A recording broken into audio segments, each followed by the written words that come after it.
옆에 있는 분들하고 인사하시겠습니다. 함께하니 좋습니다 라고 한번 인사해 주십시오. 예, 우리 한 주 만에 만나니까 너무 반갑고 좋은 것 같습니다. 또 특별히 오늘 수영로교회 성도님들과 함께 이렇게 예배를 드릴 수 있게 돼서 참 감사를 드립니다. 예, 오늘 우리의 믿음에는 적당히가 없다라는 제목으로 함께 말씀을 나누려고 합니다. 식당에 가거나 사람들하고 같이 밥을 먹을 때 제일 좀 곤란한 사람이 있습니다. 어떤 사람이냐면 나는 아무거나 라고 하는 분입니다. 아무거나 라고 이야기를 하면 진짜 아무거나 드실 것 같으면 좋겠는데 그러면 이건 어떻습니까? 라고 이야기를 하면 그건 조금 그렇고 그렇지만 나는 아무거나 이렇게 하시는 분 좀 곤란한 것 같습니다. 우리가 뭐 식당에서나 아니면 만났을 때 아무거나 라고 이야기하는 건 그런 게 있지 않겠습니까? 나는 어쨌든 당신에게 그리고 지금 여기 있는 사람들에게 아무거나 괜찮다라는 인상은 주고 싶은데 그런 분들이 대부분 자기 취향이 정말 명확합니다. 그러다 보니 아무거나라고는 하지만 꼭 그 사람의 마음을, 심리를 알아서 먹고 싶은 걸 알아내야 될 것 같은 그런 느낌이 듭니다. 아마 아무거나라고 이야기하는 이유는 나는 괜찮다라는 이야기, 그리고 나는 이렇게 마음이 넓고 모든 사람을 수용하고 받아들일 수 있다, 그렇게 생각을 하지 않나 생각합니다. 그런데 우리가 타협하거나 그리고 나는 아무거나 괜찮다라고 생각하는 사람들을 정말 괜찮은 사람이라고 생각하는 그런 게 있기 때문이 아닌가 생각이 듭니다. 식당에서 밥 먹을 때 아무거나 해도 되지만 우리 믿음에서는 그렇지 않습니다. 우리 신앙생활에서는 이 아무거나를 하면 안 될 때가 많습니다. 오늘 사사기의 말씀을 이제 시작하게 되는데 오늘 이 사사기 말씀을 통해서 우리의 믿음은 아무거나가 안 된다라는 것을 한번 알았으면 좋겠습니다. 같이 말씀을 읽겠습니다. 우리 하나님 여호와를 우리가 섬기고 그의 목소리를 청종하리이다. 여호수아가 이제 나이가 많아서 늙었고 그리고 이제 얼마 지나지 않아 나는 죽게 되겠구나 이렇게 생각을 했을 때 이 이스라엘 백성들을 세겜에 모아놓고 정말 여호와 하나님을 섬길 것이냐 너희가 오늘 택하라. 그 여호수아가 유언과 같은 말을 남깁니다. 그때 이스라엘 백성들은 우리는 다른 가나안의 신들을 섬기지 않겠습니다. 오직 여호와 하나님만을 섬기겠습니다. 우리가 여호와 하나님의 목소리를 듣고 그리고 청종하겠습니다 라고 이야기를 합니다. 여호와 하나님을 섬기는 것 그리고 하나님의 말씀을 청종하겠다, 이 말은 우리가 하나님만을 믿겠다는 것 아니겠습니까? 그런데 우리가 하나님의 말씀을 듣는 지금 우리가 이렇게 예배 시간에 설교를 통하여 하나님의 말씀을 듣는다는 것은 물론 예배를 드리는 이 시간이 너무나도 중요한 시간입니다. 잘 들어야 합니다. 그리고 잘 들은 이 말씀을 어떻게 해야 되겠습니까? 주일을 시작으로 해서 한 주간에 살아가면서 하나님의 말씀대로 살아가는 삶, 실천하는 것이 반드시 필요합니다. 이 이스라엘 백성들이 여호와의 말씀을 청종하겠다라고 한 것은 하나님의 말씀대로 살아가겠다는 것입니다. 지금 이 이스라엘 백성들에게 하나님의 말씀을 청종하는 것은 물론 율법의 말씀을 지켜 행하는 삶이 있어야겠지만 여전히 지금 이 이스라엘 지파들이 차지해야 할 땅들이 남아 있습니다. 가나안의 족속들을 다 몰아내지 못한 지역들이 많이 남아있기 때문에 하나님의 말씀을 실천한다는 것은 지금 이 이스라엘 백성들에겐 주신 땅, 남아있는 땅들을 정복해야 한다는 것입니다. 하나님의 말씀을 실천하는 방법이었다는 겁니다. 단순히 땅을 차지하는 게 중요한 것이 아니라 하나님이 약속으로 주신 기업을 내가 차지하기 위하여 정복해 나아가는 것이 필요한 것입니다. 하나님의 말씀을 지키며 살아간다는 우리가 신앙생활에서 참 중요한 부분인 것 같습니다. 예배를 드리고 말씀을 잘 듣고 하나님의 말씀을 머릿속에 잘 정리하여 알고 있는 것도 매우 중요하지만 더 중요한 것은 그 말씀을 우리 삶 가운데 실천하는 것입니다.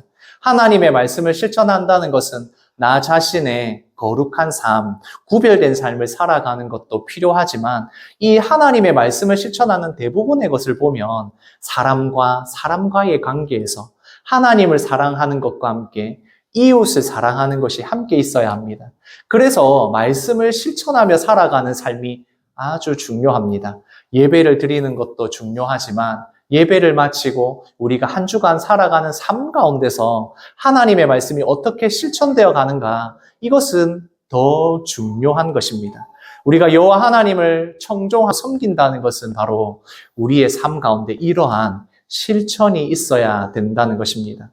이제 여호수아가 죽고 난 이후에도 이스라엘 백성들은 하나님의 말씀을 청종하고 있습니다. 사사기의 말씀을 같이 읽겠습니다. 여호수아가 죽은 후에 이스라엘 자손이 여호와께 여쭈어 이르되 우리 가운데 누가 먼저 올라가서 가나안 족속과 싸우리까? 이미 여호수아가 죽었지만 여전히 이 이스라엘 지파들, 이스라엘 백성들이 여호와 하나님의 말씀을 지키기 위해서 애쓰고 있는 모습을 보게 됩니다. 지금 누가 우리 가운데 먼저 올라가서 저 가나안 족속과 싸우겠습니까? 하나님의 말씀을 어떻게 우리가 실천하겠습니까? 누가 먼저 해야 되겠습니까? 하나님께 묻고 있는 것입니다. 그래서 사사기의 말씀의 시작은 이제 여호수아는 죽었지만 가나안 땅에서 하나님의 백성들이 어떻게 말씀을 실천하며 살아가느냐, 하나님의 말씀이 과연 지켜졌느냐를 보게 되는 것입니다. 같이 읽겠습니다. 유다가 올라가매 여호와께서 가나안 족속과 브리스 족속을 그들의 손에 넘겨주시니, 많은 지파들이 하나님의 말씀을 어떻게 지켰는지에 대해서 기록을 하고 있는데, 유다 지파가 올라가서 가나안에 있는 족속들과 싸웠을 때에 하나님의 말씀에 순종하여서 하나님이 약속한 기업을 얻고자 했을 때 하나님께서 그들의 손에 넘겨주셨다라고 말씀하고 있습니다.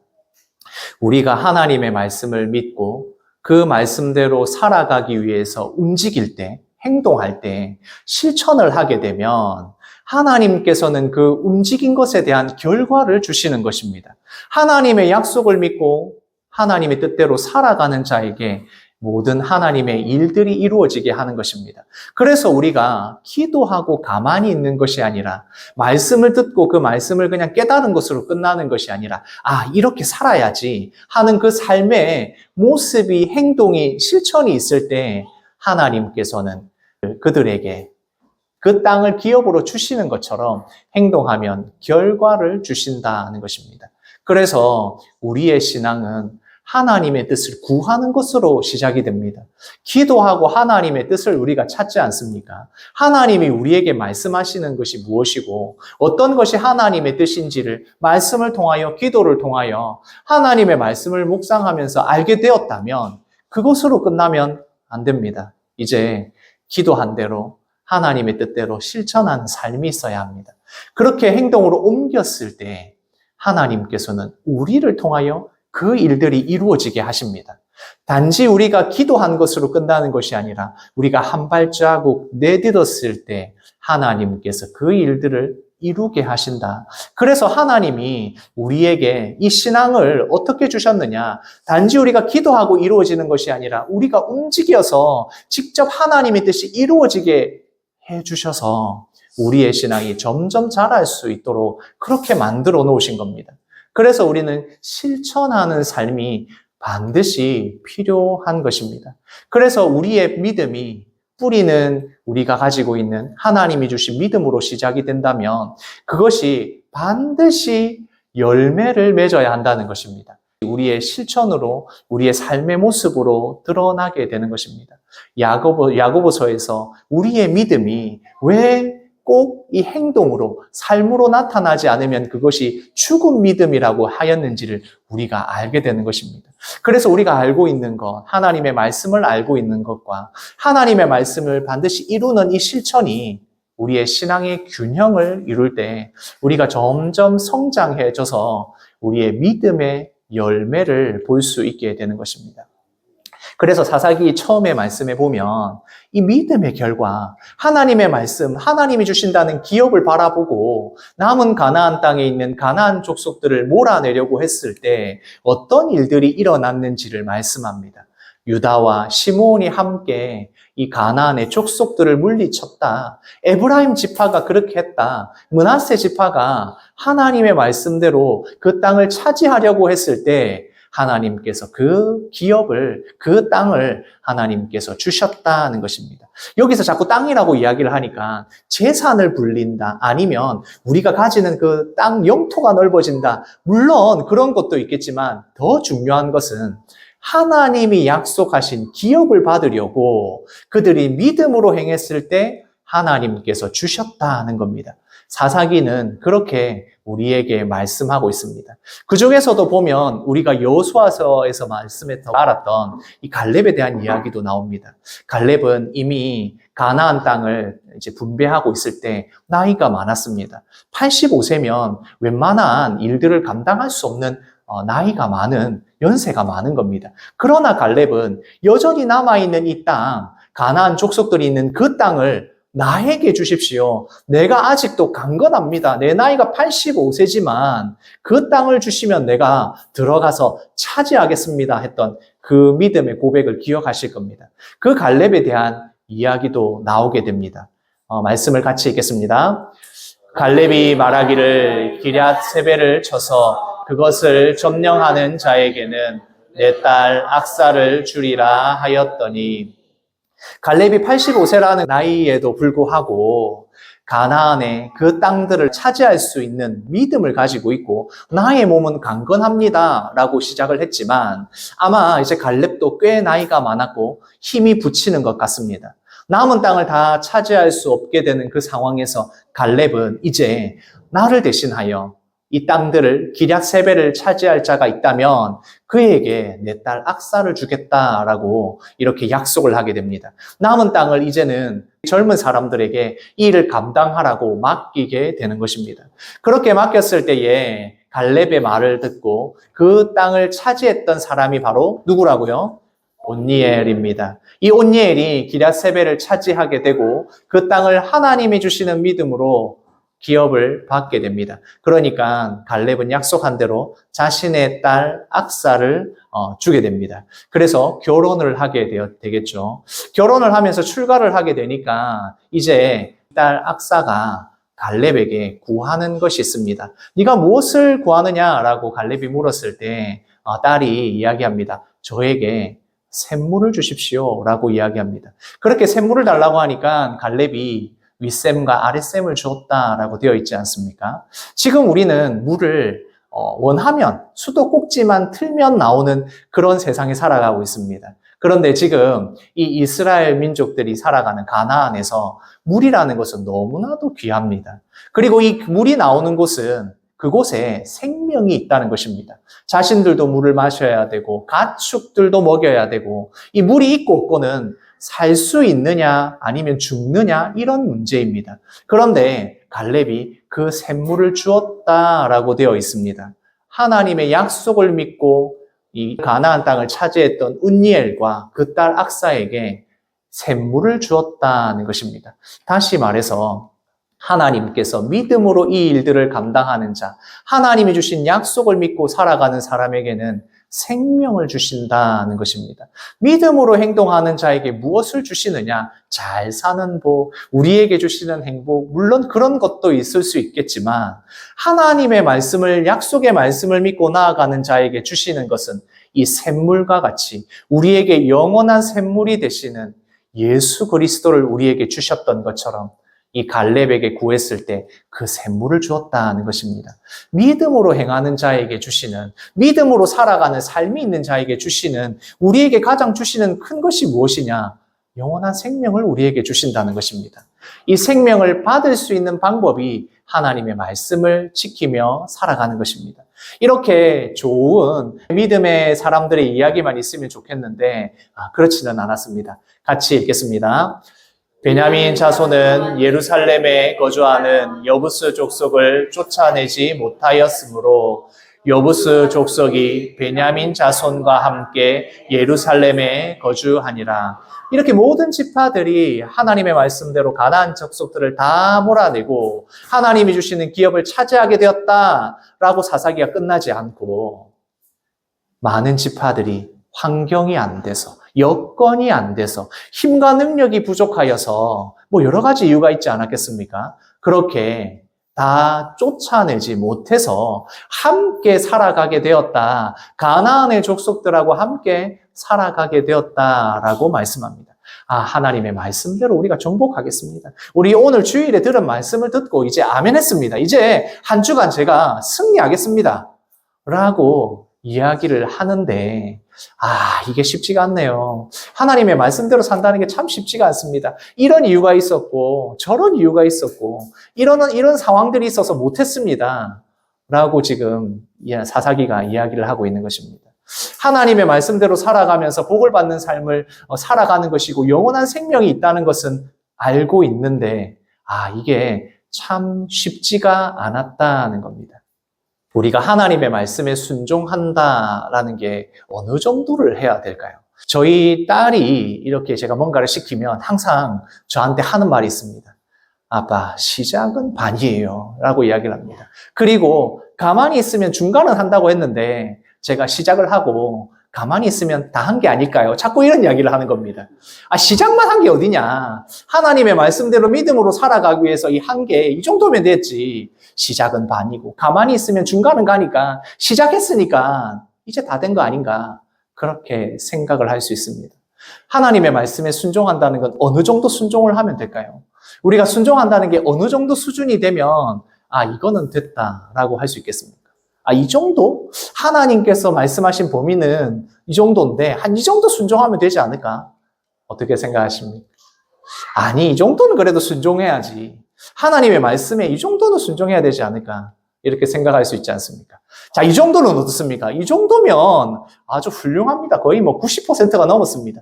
이 정도 순종하면 되지 않겠습니까?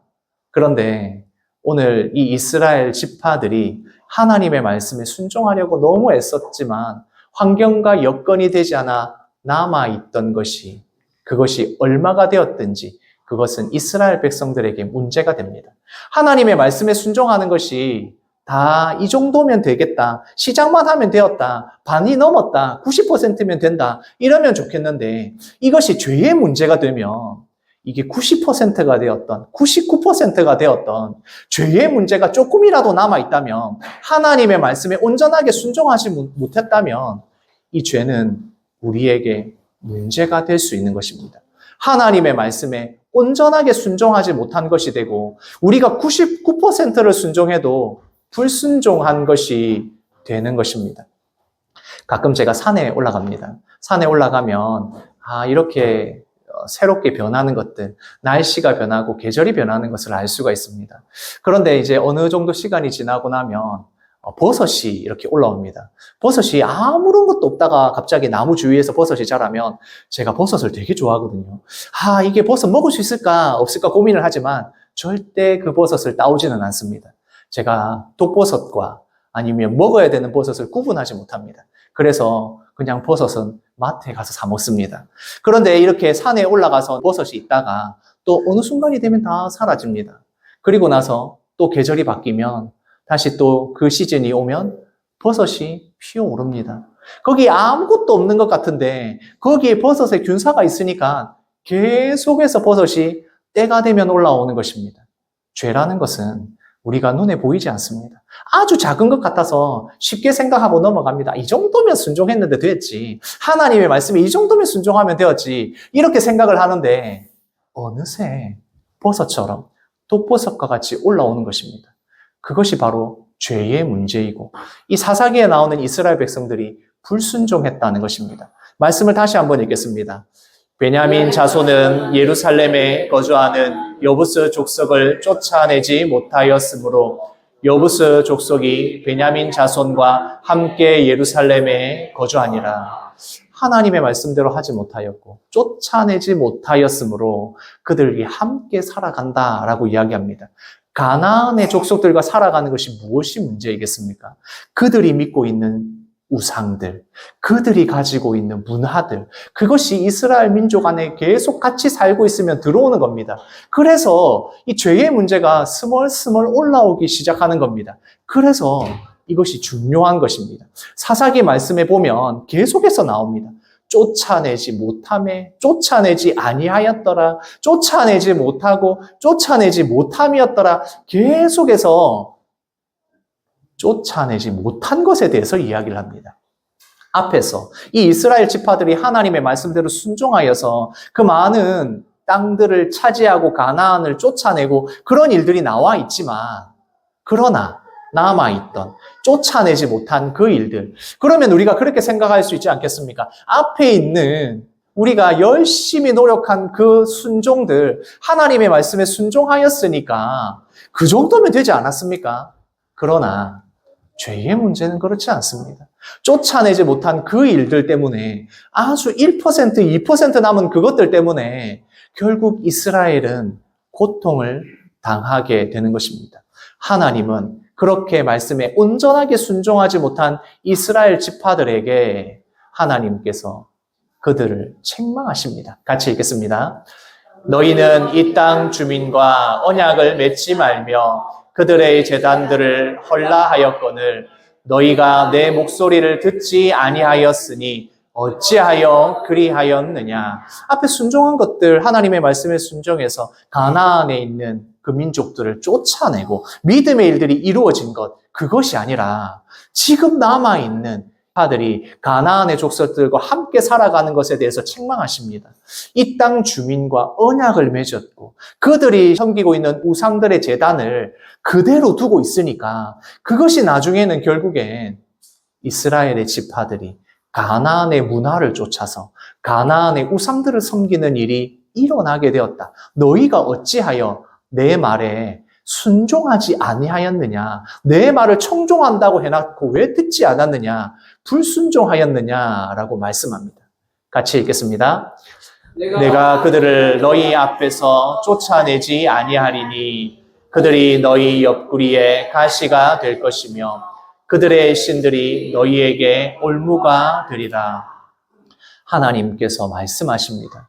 이 죄의 문제로 인하여 이 가나안의 우상들과 문화들을 너희가 그대로 두었고 제단들을 헐지 아니하였으니까 너희 앞에서 쫓아내지 않겠다. 하나님의 그 도우심과 인도하심이 그들이 하나님의 말씀을 떠났기 때문에 함께 하지 않는 겁니다. 그러면 어떻게 되느냐? 그 죄의 문제로 인하여 옆구리에 가시가 되어서 계속해서 고통을 당하게 될 것이다. 너희가 스스로 함정을 팠다. 너희가 그 함정에서 허우적거리게 될 것이다. 하나님께서 이 이스라엘 지파들에게 남아있는 그 조금의 불순종들, 어떤 환경과 요인으로 인해서 하지 못하였던 그 죄의 문제를 남겨두었던 것 때문에 이스라엘이 어떤 고통을 당하게 될 것인지 하나님께서 말씀하시는 겁니다.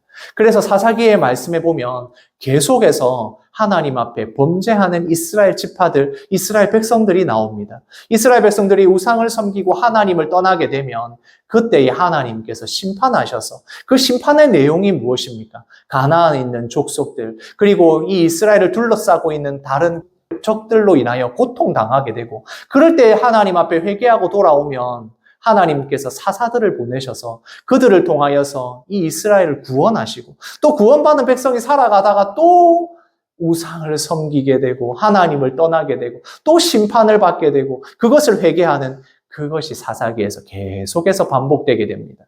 그 조금 남겨놓았던, 어쩔 수 없는 상황이어서 남겨두었던 가나안의 민족들, 그 우상들, 그 문화들 때문에, 죄의 문제가 남아있던 그 상황들 때문에 결국에는 이 이스라엘 지파들이 계속해서 고통을 당하게 되는 것입니다. 죄가 무엇입니까? 죄가 어떤 것이기에 이렇게 고통당하게 됩니까? 죄를 한마디로 이야기하자면 이렇게 말할 수 있을 것 같습니다. 하나님을 인정하지 않는 것입니다. 무엇이라고요? 하나님을 인정하지 않는 것입니다. 우상을 섬긴다는 것이 무엇입니까? 우리는 예수 믿고 있고 우리는 신앙생활을 하고 있기 때문에 우상을 섬기지 않습니다. 이렇게 이야기한다면 저는 얼마든지 우리가 우상을 섬길 수 있다고 말씀드리고 싶습니다. 우상을 섬긴다는 것이 무엇입니까? 하나님을 온전하게 나의 왕으로 인정하지 않는 것입니다. 내 마음에, 그리고 내 생각에, 내가 살아가는 삶에서 하나님보다 더 높이 있고 우선순위를 두는 게 있다면 그것은 언제든지 우상이 될 수 있습니다. 이스라엘 백성이 하나님을 섬기지 않았습니까? 지금 하나님을 섬기지 않아서 이 백성들이 고통당합니까? 아닙니다. 그들은 하나님을 섬기고 있었습니다. 동시에 하나님과 같은 위치에 우상들을 놓았기에 그것이 바로 그들의 올무가 되었다는 겁니다. 가나안의 우상들을 하나님과 같이 섬겼습니다. 그러니까 하나님을 온전하게 인정하지 않은 게 되는 겁니다. 죄라는 것은 바로 이런 것입니다. 죄의 문제는 우리 모든 성도님들이 다 가질 수 있는 문제입니다. 우리가 쉽게 생각할 수 있는 부분들입니다. 그런데 이 하나님을 인정하지 않는 것, 하나님보다 더 높이 두는 것들로 인해서 우리가 고통당하게 된다는 것입니다. 오늘 우리에게 주시는 말씀을 한번 생각했으면 좋겠습니다. 같이 읽겠습니다. 우리의 믿음에 적당히는 없다. 그래서 우리가 믿음으로 살아가는 삶에서 적당히는 없는 겁니다. 온전한 것과 온전하지 않는 것만 있습니다. 온전한 순종과 불순종만 있는 겁니다. 죄의 문제라면 그것은 더 심각하게 그렇습니다. 1% 남은 그 조그만한 죄들이 균사처럼 날려서 온 산에 있으면 그것이 독버섯이 돼서 피어오르기 시작하는 것입니다. 그래서 우리의 믿음에는 적당히가 없는 것입니다. 우리 영대교회 성도님들, 그리고 함께하는 수영로교회 성도님들, 우리의 믿음에는 적당히가 없습니다. 우리의 믿음의 삶 가운데서 죄의 문제를 아주 심각하게 생각해야 됩니다. 죄의 문제는 온전히 하나님을 우리의 왕으로 모시고 있느냐, 온전히 하나님만을 나의 삶의 주인으로 모시느냐, 이 문제입니다. 우리의 믿음에는 적당히가 없음을 깨달으시고 삶 가운데에 온전히 말씀을 순종하는 우리 성도님들 되시기를 소원합니다. 아멘.